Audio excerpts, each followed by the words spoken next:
Hi, guys. My name is Sarah Schauer, and this is Schauer Thoughts, a podcast for left and right brainers, middle brainers, everyone with a brain, everyone with some nerves, everyone who's ever sensed something's off, everyone who's been too close to a situation, pondered too hard. If you're thinking, you're doing, you're moving, you're sensing, you're feeling, this podcast is for you. Now, what we're going to discuss today is decentering gender. I already did an episode on decentering men, I guess more aptly decentering the patriarchy. Now we're moving it up a level, the concept of gender, right? Now, I will get into it, but gender is a concept. It is abstract. It is different from sex, which discusses like biological features. And I will get into that and distinguish between the two. But before we get into the nitty-gritty, the gender of it all, what's new with me? Well, I was just incredibly upset, but Rebecca and I chatted, and I with Rebecca's permission, kind of forcefully spoke. Was that okay?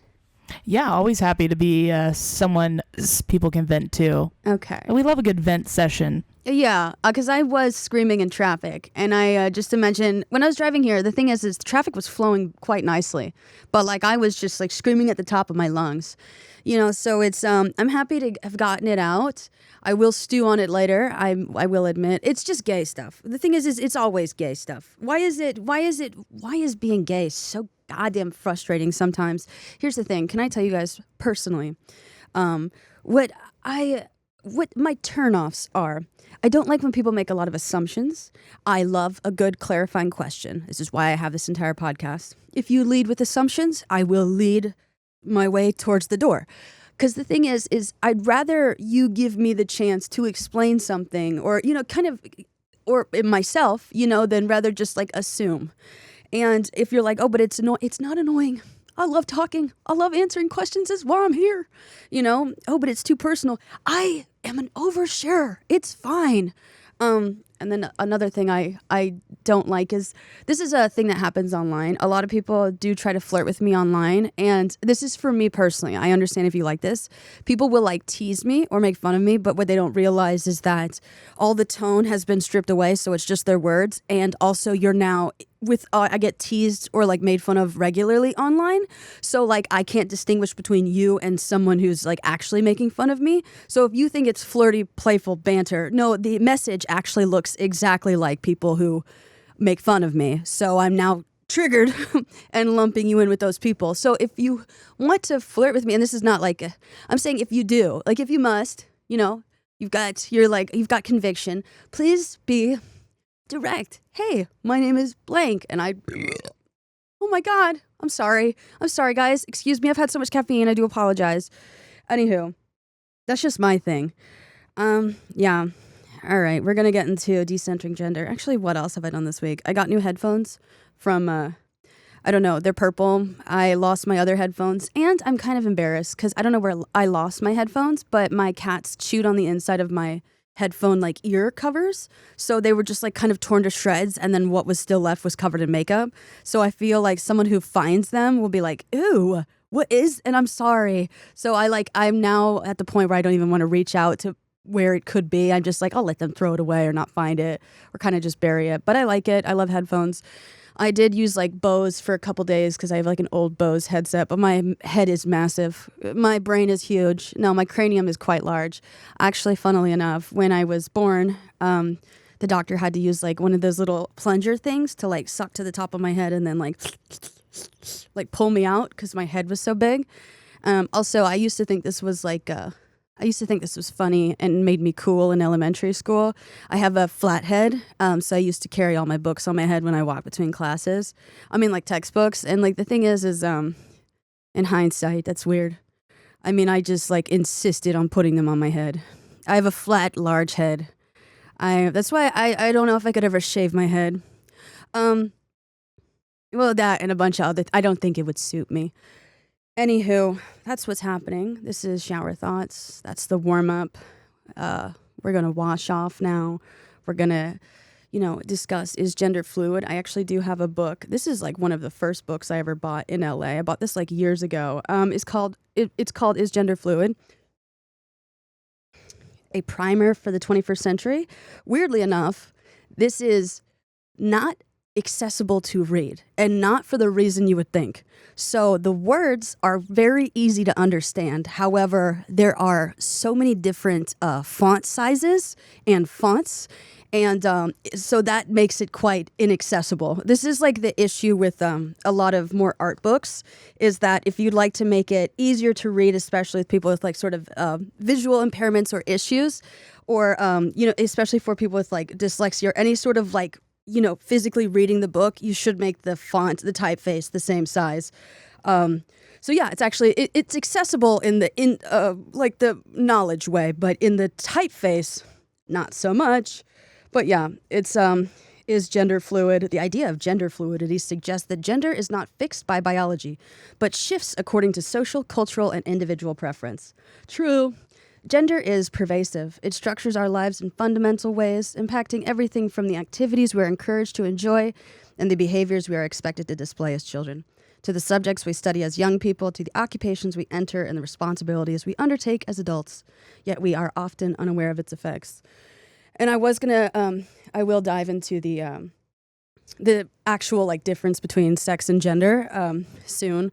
But what I always talk about with like things that are gendered are not just like lipstick and colors and all this stuff that you can like see, touch, and like all the concrete stuff. Like it's also ideas or concepts or construct, like things that, sort of, I guess, higher order thinking. The thing is like, I love logic. Math and logic are not the same. But I love, the logic, like a symbolic logic, math, any sort of math speak, pure math, applied math, etc.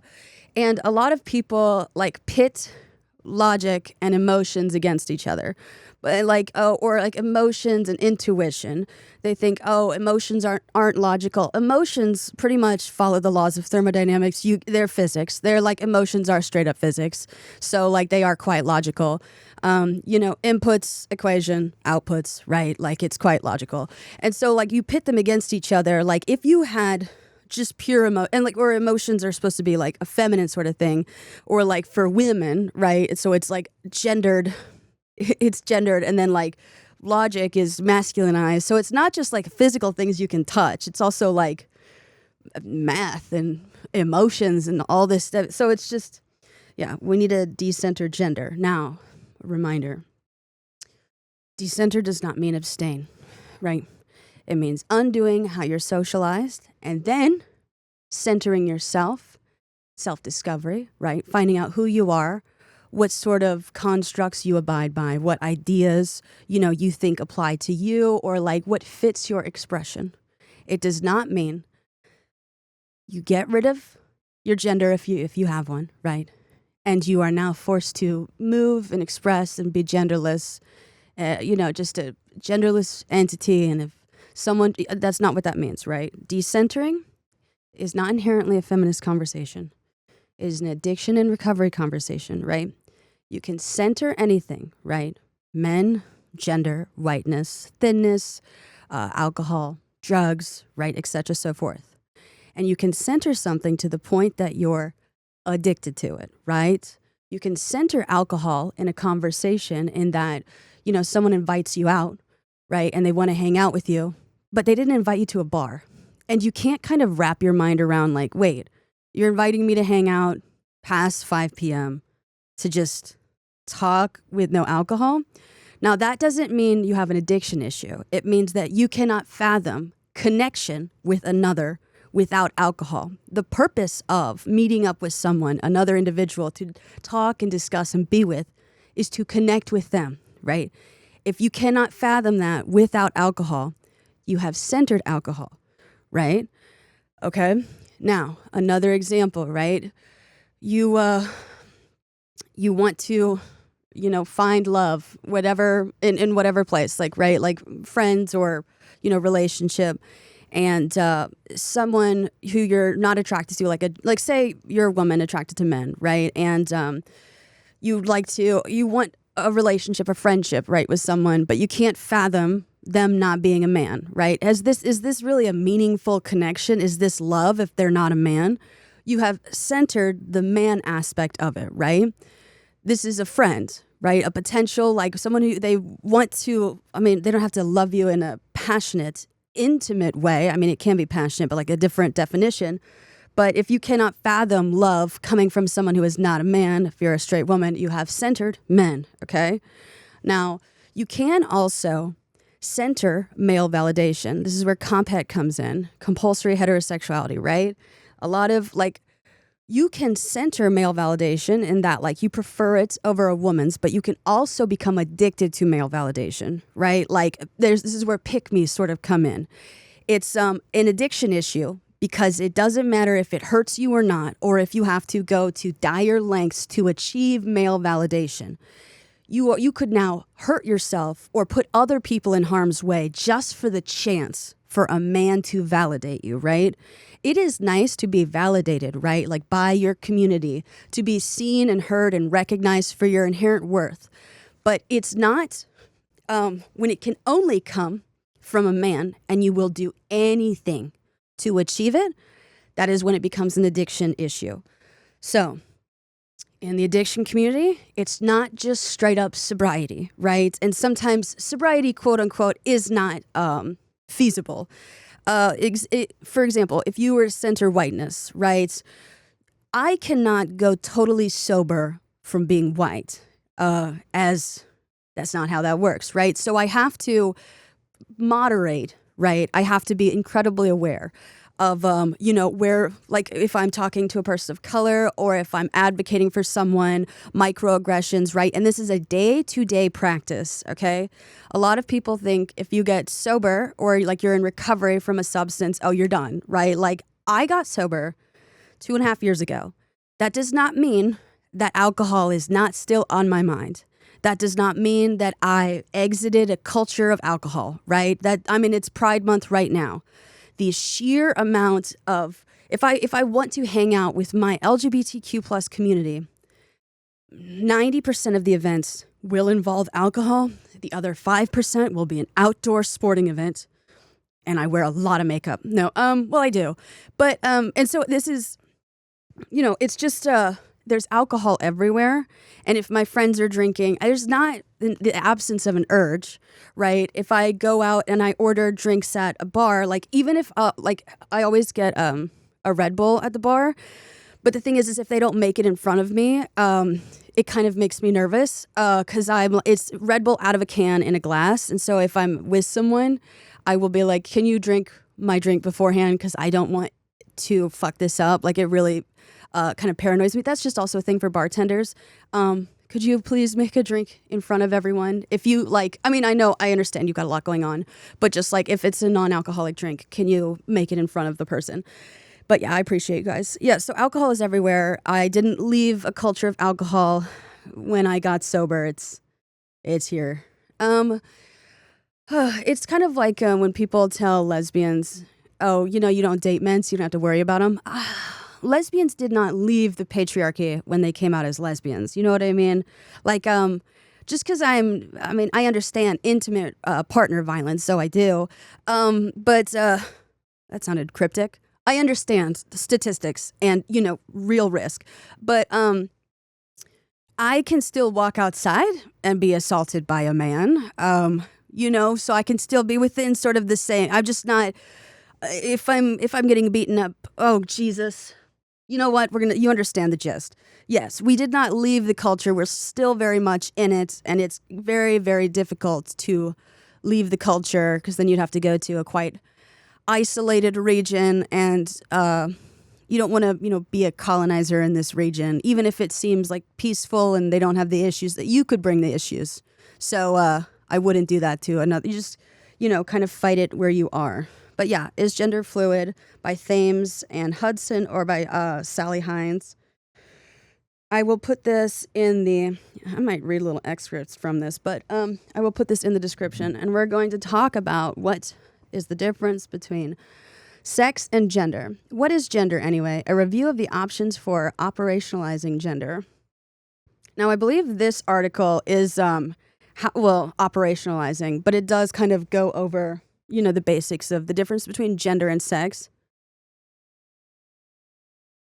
which I do understand is quite confusing for a lot of people, if you genuinely, truly.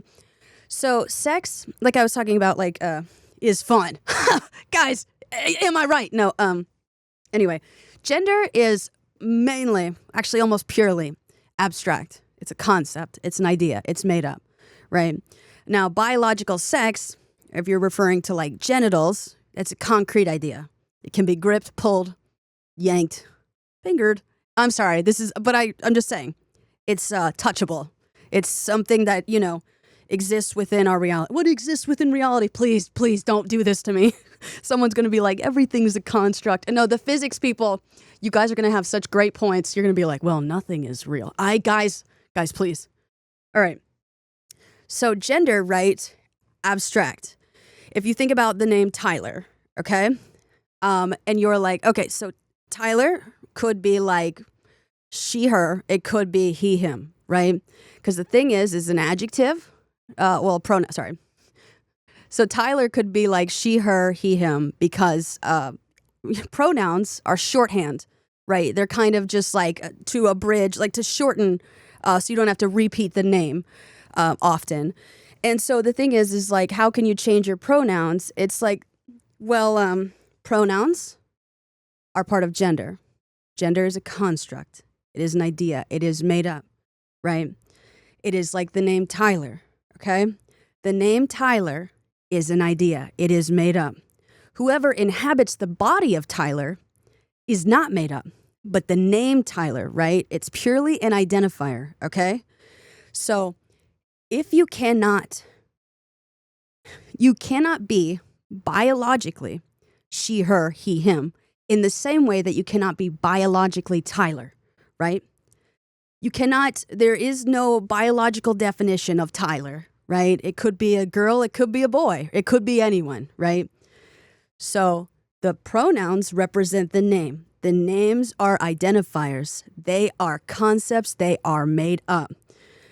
When you're referring to the genitals of Tyler, you're referring to Tyler's sex, right? Biological sex organs. And there's not just female, male, there's also intersex, okay? But we're going to talk about, you're like, I'm not, you will. You will.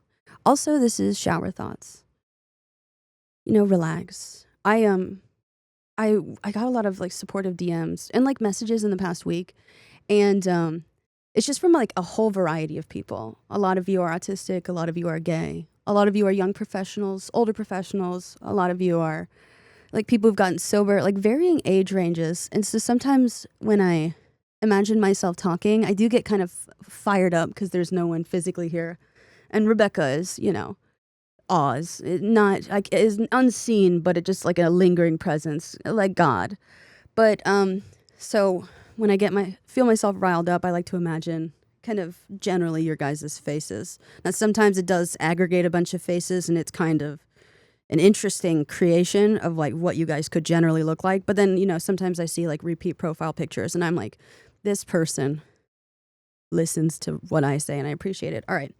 What is gender, anyway? A review of the options for operationalizing gender. In the social sciences, many quantitative research findings, as well as presentations of demographics, are related to participants' gender. Most often, gender is represented by a dichotomous variable with the possible responses of woman/man or female/male, although gender is not a binary variable. It is, however, rarely defined what is meant by gender. In this article, we deconstruct the concept gender as consisting of several facets and argue that the researcher needs to identify relevant aspects of gender in relation to their research question. We make a thorough exposition of considerations that the researcher should bear in mind when formulating questions about each facet in order to exemplify how complex this construct is.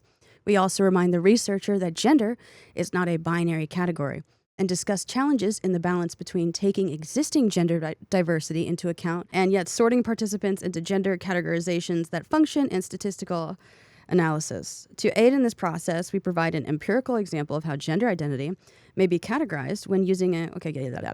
What is gender? A deconstruction of the concept. Defining gender is both highly important and complex. Hagerty suggests that the quantitative researcher should address this oh my God. Gender is a non-essential category, which instead is repeatedly performed based on societal norms. As the division of gender is culturally and historically specific, internally contradictory, and amenable to change. Quantitative research could support constructive arguments. The construction of gender as binary is performed in, for example, social sciences, when it is treated as a binary category. Such performance is completed every time a researcher formulates an item in a survey. Okay. Instead, we suggest operationalizing gender as consisting of several aspects, which can be divided into 4 main facets. A, physiological, bodily aspects, which is sex. That's A. B, gender identity or self-defined gender. C, legal gender. And D, social gender in terms of norm-related behaviors and gender expressions.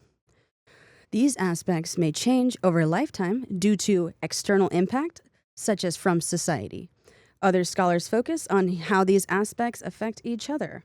In addition to these facets, the umbrella term transgender refers to individuals whose assigned gender at birth does not correspond to their self-defined gender identity.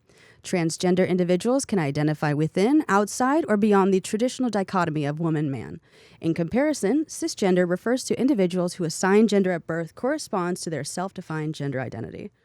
Now, there is a false dichotomy when it comes to man versus woman, female, male. And the thing is it's kind of like the setup that is a bit misleading, right? You assume there's only 2 categories like man versus woman. But again, I want you to imagine an open ocean, right? And then there's kind of like one pole that's, there's a little flag that says man, and another pole in the ocean that says woman. And then there's some people congregating around the poles. But notice that there's still a lot more area to move, right? And really the poles are kind of mile markers, direction, right? If you like woman or man, right, it's nice to have some, direction. Oh, this is where like other people seem to have, been before. But the thing is if you'd like to go into uncharted waters, you want to explore, express yourself, not be confined to this little patch of ocean, feel free to keep it moving. How society has set it up is kind of like you're corralled, right? You're trapped in a place. It's either one or the other. No, there's the entire ocean to keep going, right? And so many things could influence how you perceive your own gender or like your gender expression, right? Because being non-binary, right, is different for people who are white versus people of color, right? If someone is non-binary and they're a person of color, people of color are often masculinized, right? And so they have a very unique relationship to gender. Or people who are disabled, right, and non-binary, disabled people are often infantilized. And then that does kind of affect their gender. They feel like any sort of expression of sexuality is like, it's like a little kid, and it kind of, it's just a gross situation to be in. Being autistic, this is what I was going to talk about with my relationship to gender. I am not, so gender roles, missing out on social cues as an autistic person doesn't let me start over. So as an autistic person, you miss out on social cues, right? And so included in social cues is gender roles, gender cues, right? So people are like, oh, you're socialized as a woman. People may have been treating me like a woman a lot of the time, but a lot of the time it literally was not registering, right? Whenever someone tries to guilt trip me because they're like, oh, woman, human giver syndrome, Burnout by Emily Nagoski, right? They see me and they're like, oh, this person looks like woman. Women are socialized to give and give and give. So I'm going to ask her for something and then I don't give them anything. And then they're like mad. They're like, no, I asked you to do something. I asked you to make coffee for the office. I asked you to pick up donuts for the office. I asked you to take minutes for the office. I asked you to do, and it's like they're mad at me and then they get everyone in on it and everyone's like, Why didn't you, why are you so against this? I was like, because you did not ask. It's not my job, right? And then I realized, oh, they didn't ask any man, right? This is what there's another thing. Now that I'm 30 on the internet, I keep getting the question, do I identify as child-free? Now, having the child-free label is not inherently a bad thing. I assume you adopted that label because people kept asking you. But if you'll notice online, right, the people who are identifying predominantly as child-free are women, right? I don't see a lot of men identifying as child-free because they likely are not questioned on it. They likely do not have to. A lot of people see women, even the most progressive people, or even the people who have decentered gender or decentered men, and yet they still find themselves asking women, are you without child? And it's like, have you actually decentered men, gender, all this stuff? If you're still unconsciously like, oh, you're only asking, you're negotiating with, you're trying to reason with, understand, you feel like you're owed stuff by people who are predominantly female. You need to work on that, be more conscious of it. Again, it's a day-to-day thing, just something to be aware of. But no, I'm not going to adopt the child-free label. It's just another mouthful. I got autism, alcoholic. I don't know if I have a gender. I didn't finish college, and 30 and a lesbian. If you can't understand what I'm about, if you can't, put me into a narrowly defined box with all of those, and you need one more, then you're never going to get it. It's actually embarrassing for you. Anywho, let's keep going. Cisgenderism refers to the idea that it is possible to visually see the gender identity or infer bodily characteristics of an individual based on their appearance. Yeah, so a lot of people, when they look at someone and they're like, how are you not a woman or man, but I can see boobies, boobie outline. Well, you're looking at sex characteristics. Sex and gender cannot be used interchangeably, right? I imagine you are. Just because someone has boobies or a lump in their pants does not mean man-woman, right? You are creepy in that you're looking. What you got there? You got little ant bites, little ant hills. Oh, God. Okay. Such assumptions imply a discriminatory ideology which delegitimizes individuals' own self-designated gender because of the assumption that appearance and bodily characteristics are linked to gender identity. Again, gender, construct, idea, in brain. It is brain. It's not brain. It is in brain, created by brain, right? We talk about abstract language and then concrete language. There's not a lot tying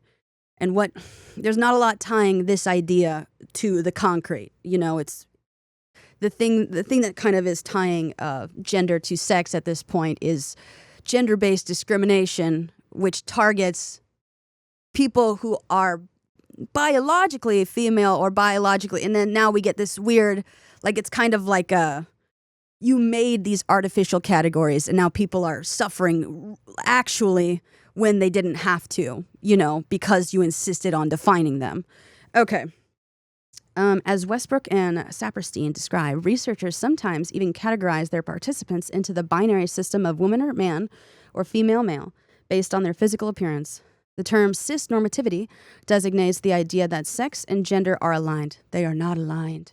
One is brain, in the brain. One is the body, which includes the underlying assumption that all women have bodily attributes associated with a female sex, such as a vagina, while all men are presumed to have bodily attributes associated with a male sex, such as a penis. We hope this article illustrates how unscientific cisgenderism and cisnormativity are. Yeah. I was going to make a joke about my boobs and vagina, but it seems crass. I don't know. Is it? Are we at that point, guys? You're like, I'd rather learn about, I'm sorry. When you have a comedy background and someone brings up pussy and boobs, I can't not make a funny, but it's about mine. It's not about anyone else's. I wouldn't do that. So that's the basic rundown, right? Gender, idea in head. It's a social construct and social contract, right? And so with contracts, you can abide by them, you can dissolve them, you can break them, you can have multiple contracts going at once. And you're like, that's not how that works. Anyone in business, back me up. You can have verbal contracts, you can have all these different types of contracts. So it's a concept, it's a contract, right? People are society is kind of pretty much in agreement. Oh, we made up the idea of gender and we're all going to abide by it. And some of us are like, I don't like this contract. My parents signed it. I didn't sign this. And then a lot of us who are like, oh yeah, you don't have to just break the contract. You don't even need to be in a contract right now. So just for everyone who needs a little bit of extra help, and I totally am not saying that sarcastically because I need help with this as well. We're going to get into concrete and specific language, abstract versus concrete language. I remember, because I keep using the term abstract, I remember a couple weeks ago, I was talking about, autistic people kind of speak more with concrete language since we're bottom-up processors, and, holistic people speak with more abstract because they're top down, and the abstract is like a generalization. It's the summary. If you were to read the research that I linked, it's going to say abstract because that's the summary of all the information. Okay, so it's like the general version. I'm going to discuss the actual from this. What is the difference? So we're all clear. Is this making sense? Hell yeah. Hell yeah. Hails bales. It's felony Melanie. Anyone seen Sweet Home Alabama? That's the only straight movie I'll watch. Actually, I don't like how she treated Patrick Dempsey in that. I won't watch that movie again. Oh my gosh. I was talking about this shower break. We got hit with a wave of cold water. Okay. My parents are doomsday preppers, and oh my god, I was having a horrible panic attack about, another world war. But my parents are doomsday preppers. They have like a bunker. And, the thing is they're also Christian scientists. They believe that the rapture is going to happen. They're also doctors. Well, my mom's a doctor, dad's an engineer. And they're also doomsday preppers. And you're like, how does this all work out? I can't explain it. I really don't have the time. But in their bunker, they have two movies. It is RV and Spanglish.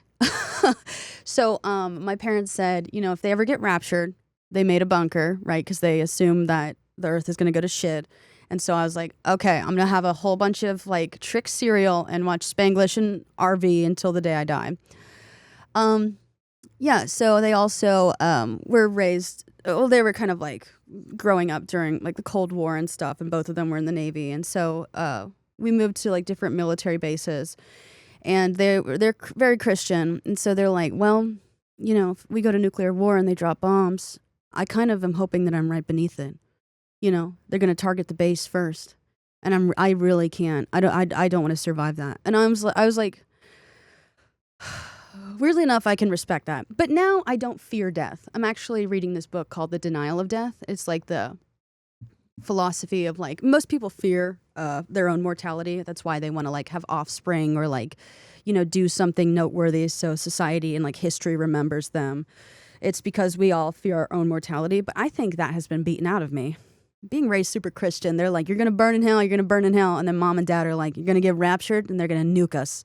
And so every day I do not fear death. I don't even think about it. What happens after we die, I could give a fuck less. Okay. Concrete and specific language. Effective writers use and mix language at all levels of abstraction. So we must learn to use language on all levels. But first, it's important to understand what is meant by abstract and concrete language, and also by general and specific language. In brief, we conceive the abstract, though our mental processes, they have a typo in this. In brief, we conceive the abstract through our mental processes and perceive the concrete through our senses. Okay? So, division of the nervous system. Everyone's like, how it's kind of separated.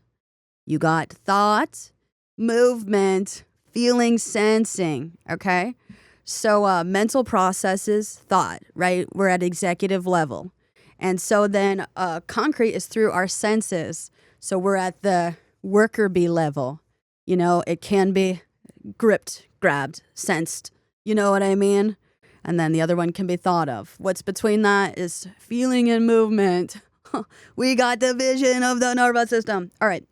Abstract versus concrete language. Abstract words refer to intangible qualities, ideas, and concepts. Intangible, can't grab it. If something is tangible, can grab it. Abstract words refer to intangible qualities, ideas, and concepts. These words indicate things that we know only through our intellect, like truth, honor, kindness, grace. Yeah. Truth is right or wrong, true, not true. And so true or not true is very kind of it revolves around like math sort of things where it's like this is objectively true, objectively false. Math is abstract. Honor, what does it mean to you fight for a cause? The cause is if the cause is not just to survive, then the cause has been it's a complex thought. Kindness, kindness is like just treating people as you would like to be treated. That's a moral, right? Like that's your ethics. Animals, I guess, they're communal. Kind? No. They'll beat each other up sometimes if it's warranted. And then grace. We've discussed grace. Grace is like slack. To have slack, there must be tension between two things. But grace, refinement of movement. So it's kind of like forgiveness and like allowing someone relief when animals relieve themselves whether or not any other animal approves. Any pet owners out there? We have fun here. No, yeah. Okay. So concrete words refer to tangible qualities or characteristics, things we know through our senses. Words and phrases like 102 degrees, obese Siamese cat, and deep spruce green are concrete. Okay? They're tangible qualities or characteristics. 102 degrees, right? It's hot. You can sense the heat. Every person in Arizona is like, oh, I can more than sense it. I can taste it. I feel it in my bones. And then obese Siamese cat. It's a very large cat. You can pick up that cat and you're like, this is a big guy. Or deep spruce green. You look at, you guys, I don't know if you're like watching this, but there's a whole bunch of plants in here. You're like, the green, right? I'm seeing the green. And then some person is going to be like, well, light is different from pigment. I will find you. I will find you. Anyway. Okay. Abstract. To excel in college, you'll have to work hard. That's an abstract, thing. Good sentence. This is a concrete sentence. To excel in college, you'll need to go to every class, do all your reading before you go, write several drafts of each paper, and review your notes for each class weekly. Now, every autistic person I can hear groaning. They're like, yes, that's how I talk. Because you speak in concrete language, right? Step by step, tangible. This is task to do. So this is this is abstract. To excel in college, you'll have to work hard. What does that mean? Work hard in relation to what? What am I doing? How am I working? And then concrete. To excel in college, you'll need to go to every class. You have to go and be in the class. Be present in that class. Do all of your reading, book. I'm reading it before you go. Write. You're touching the paper, several drafts, and review. Eyes are going over the notes, right? The notes that exist right before your eyes. And I know a lot of you are gay, and a lot of you did major in English, but I am doing this for everyone. And I also would be fun to do a part 2, just because this is something I've been meaning to go over. So general versus specific language. General words refer to large classes and broad areas. Sports teams, jobs, and video games are general terms. Specific words designate particular items or individual cases. So ISU Bengals, chemistry tutor, and Halo are specific terms. General, the student enjoyed the class. Specific, Kelly enjoyed Professor Sprout's 8 a.m. herbology class. Ugh, this was written by someone who likes Harry Potter. You made me read something related to Harry Potter. Anyway, there's different ladders to abstraction. Most words do not fall nicely into categories. They're not always either abstract or concrete, general or specific. Moreover, the abstract and general often overlap, as do the concrete and specific. Therefore, it can be easier to classify words by placing them on a scale or continuum or a spectrum. Gender? Anyone? All right. So it's called a ladder of abstraction. On this scale, we place a word on a higher or lower level of abstraction. The lower on the scale, the more concrete and specific the word is. So this is 8 is food, 7 is junk food, 6 dessert, 5 ice cream, 4 premium ice cream, 3 Ben & Jerry's ice cream, 2 Ben & Jerry's chunky monkey ice cream, 1 a double scoop waffle cone of Ben & Jerry's chunky monkey ice cream, right? It got more concrete and specific the farther you went down. There's a difference between food, which is general, abstract, and then, it's not abstract. Well, yeah, it is, actually. So there's like food, and then there's a double scoop waffle cone of Ben & Jerry's chunky monkey ice cream. Anywho, so we're going to get back to this. Now, I just want to remind you guys. So we're talking about abstract versus concrete language. Language is just one aspect of culture, right? You also have customs, attitudes, beliefs, important figures, important texts, important sites, right? Artifacts, right? Language is one aspect. There's also a whole bunch of different types of cultures. You have national, international, subcultures. Those are actual levels of culture, right? When it came to levels of like abstract versus like concrete and all this stuff, it's a spectrum. Okay, there's also organizational cultures. There's clan culture, adhocracy culture, market cultures, hierarchy cultures. There's also counterculture, So language is just one aspect. Okay. Pronouns. What are they? I'm sorry, I need to break this down because this is a huge part of decentering gender. The thing is I gave you a rundown on what decentering means. I gave you a rundown on sex and gender, right? And how they cannot be used interchangeably. One is abstract and one is concrete, right? And then I told you what abstract versus concrete means. And now we're going to talk about pronouns. This is from Merriam-Webster. And the thing is like, you're like, this is so granular. I am of the autism. What the fuck? I am autistic. Okay. So pronouns, any of a small set of words such as I, she, he, you, it, we, or they in a language that are used as substitutes for nouns or noun phrases and whose referents are named or understood in the context. Now, but what sometimes I don't understand, they have pronouns that like are like neopronouns or it or they. You don't get the context. Well, if you feel comfortable and it seems appropriate and you could ask, or like if you used she or he and they're like, it's they, you could be like, oh, sorry. Or like you could ask someone their pronouns. The thing is it's not offensive. I mean, if you're like, what are your pronouns? Then yeah, it's going to be like aggressive. I'm sorry. Everyone's like, I'm driving to work and I was trying to back into a space. Okay. Yeah. When it comes to pronouns, people don't fear pronouns. They fear uncertainty. So energy, because emotions follow the laws of thermodynamics and physics. Energy can neither be created nor destroyed. However, it can be transformed and transferred. Okay? So if you fear uncertainty, right, you need to transform your fear. What ends up happening is that people try to transfer it to others, right? They don't know the context. They don't know this person's situation. They don't know this person. They don't know their role. They feel uncertain, destabilized. They feel disoriented, right? If you're not a woman, then does that make me still a man?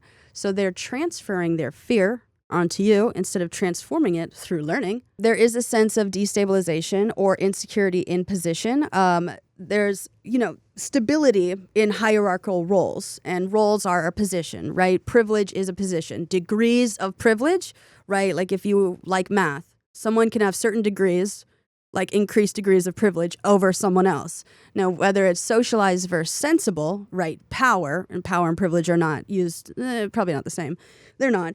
If you define yourself by who's around you, and then there's people you don't know around you, you're uncertain of your position, and you could be scared, right?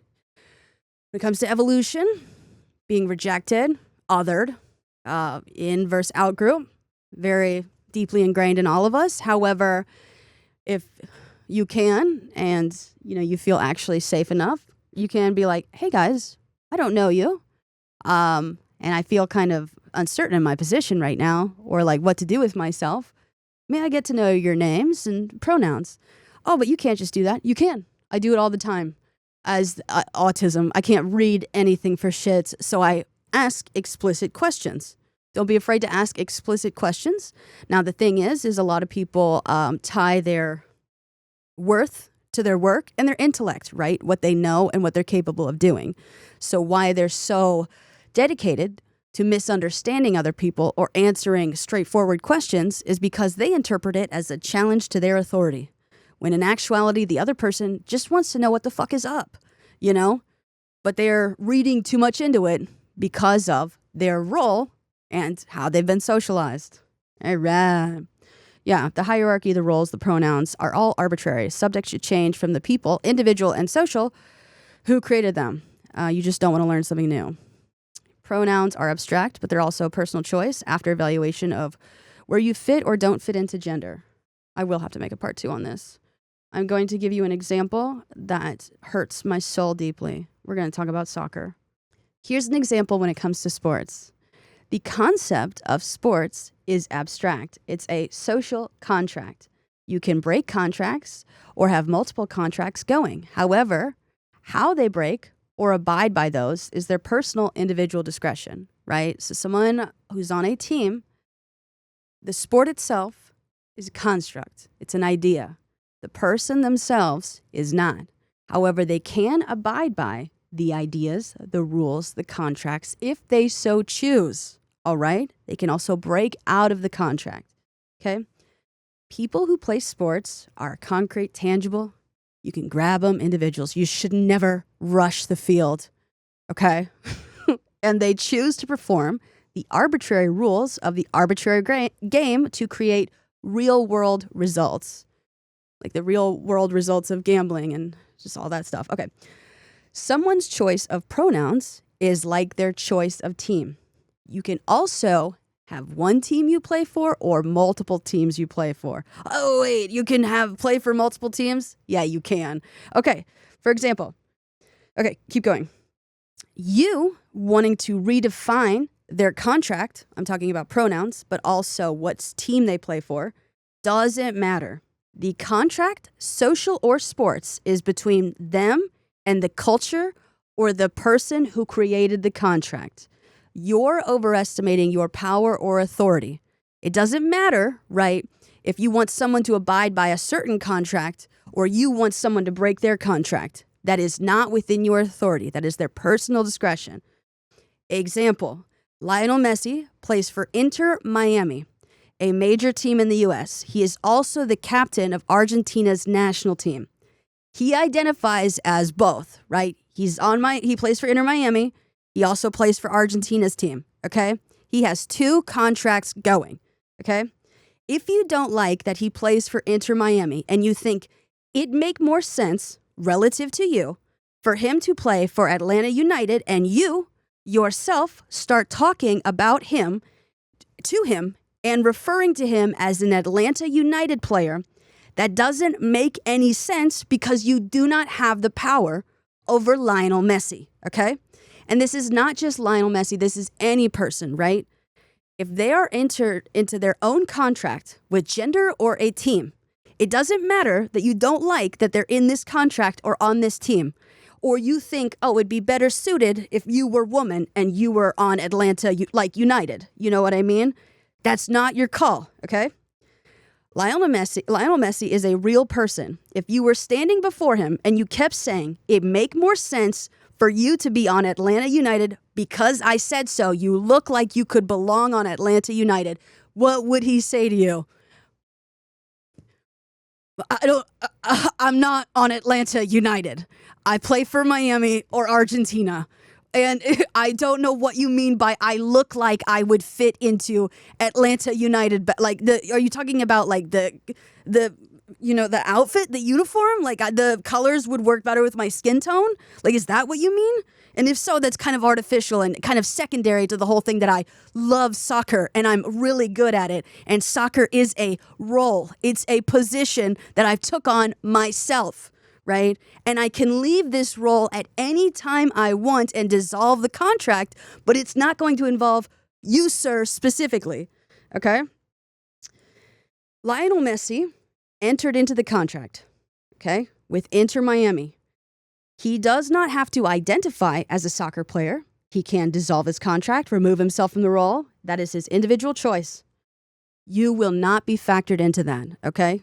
If you assume that you as an individual will be factored into Lionel Messi leaving Miami or some person identifying as a man or woman, you are really overestimating your power and control and influence on others, right? Okay? And what has given you that is being socialized, likely, as someone who is cisgender or cisgender man, specifically, usually, or just cisgender, right? You're socialized to believe that being cisgender, cis-normative, right, is the right, correct way to present yourself, live, express yourself, engage with the culture, society at large, right? You believe that you can get between this person and the greater culture and say, no. You're not performing this how I want to do it. You do not have that authority, okay? You're rushing the field. This is we're going to have to call the cops to remove you. You're going to get a fine. And then Sports Center is going to do a slow-mo of you getting tackled to the ground and then getting grass stains all over your unbuttoned shirt. All right. So this entire conversation applies to gender. Someone says, oh, I think, you're a woman because you look like more of a woman to me. Again, woman, gender. If you're talking about boobies and then sort of I guess no one should have their genitals out at any point. If you can see boobies in the shirt, I think that you would kind of be better off as a woman. I think that this is not up for you to decide, and I don't want you looking at my boobs. I hate that I even know that you were, right? God, it's like looking at Lionel Messi's package and being like, that schlong belongs in... Okay, you know what? I gotta stop. Jesus Christ. Okay, you are trying to control someone else to deal with your own uncertainty, right? Your own position. If you're trying to control how someone else interacts with the culture, moves, and expresses themselves when it has nothing to do with you, that is likely because you are uncertain of your own position, right? If this person is no longer man, woman, then what does that mean for me? It doesn't mean shit for you. It doesn't mean shit for you. That's the thing. Okay? Work on yourself. Decenter gender doesn't mean you abstain from man, woman. Right? It means you really look at what the role entails, whether you want to do some stuff, whether you don't, whether you want to dissolve the contract or kind of be in the reserves. Oh, I'll do some gender stuff when duty calls, and by duty, I don't mean the government. I mean I don't know. You see a bunch of women trying to lift a TV outside and just not because they're women, but because they literally don't and you're jacked and you know what? You could be a jacked. You know what? I boxed us all in. All right. Yeah. But then, I'm going to keep going. There are things that are unnecessarily gendered. I do have an article. Oh, and these are all tangible things, but intangible things things that are abstract is what I was kind of trying to focus on because we already know what the tangible gendered things are. Just let's speed run the tangible. Skincare, yeah. The thing is by feminizing skincare and maintenance tasks, right? A lot of young men now don't know how to take care of themselves, and it is sad, honestly. You should regularly bathe yourself and wash yourself as when you can. It's not feminine to take care of yourself. Is it feminine to eat food regularly? Is it feminine to work out? Oh, well, men work out. Shut up. Ugh, God. Okay, anyway.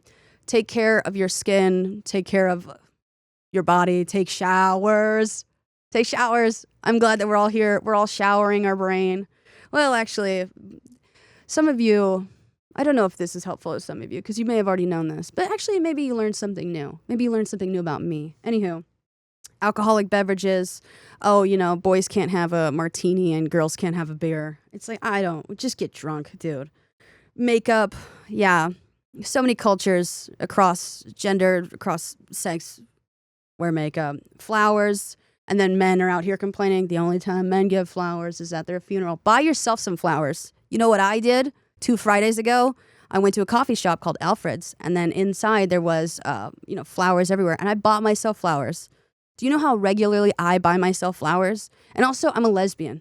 If I'm waiting for a man to buy me flowers, I'm going to be waiting forever, right? I got to buy myself or buy yourself flowers. Skirts, yeah, every person who's worn a kilt is like, I know that's right. Anyway, kids' toys, yeah, razors and shaving. I mean, body hair in general. Oh, but body hair on girls is unnatural. If it was unnatural, it wouldn't have grown. It wouldn't have grown. I just... Hair care and hairstyles, protein shakes. You all need protein shakes. I've told you a million times before. Knowledge is dense, heavy, weightlifting. We need protein. Pets, yeah. Like cats are girls and dogs are boys, which is kind of interesting. In that cat dog was probably probably ahead of its time since neither animal had genitalia. So they were just a completely genderless, sexless entity. That's interesting. Yeah. Soaps, a bunch of different soaps. Whenever I go to CVS or something, I see a men's soap. It's like, it's like bare body wash and dirt scrub for the dudes, and it's like, why do you? It kind of makes you feel dirtier. Anywho, just buy a normal soap. Yeah, babies. I can't date until I'm 30, or lock up your daughters. Yeah, having babies. And then again, I don't identify as anything to do with children.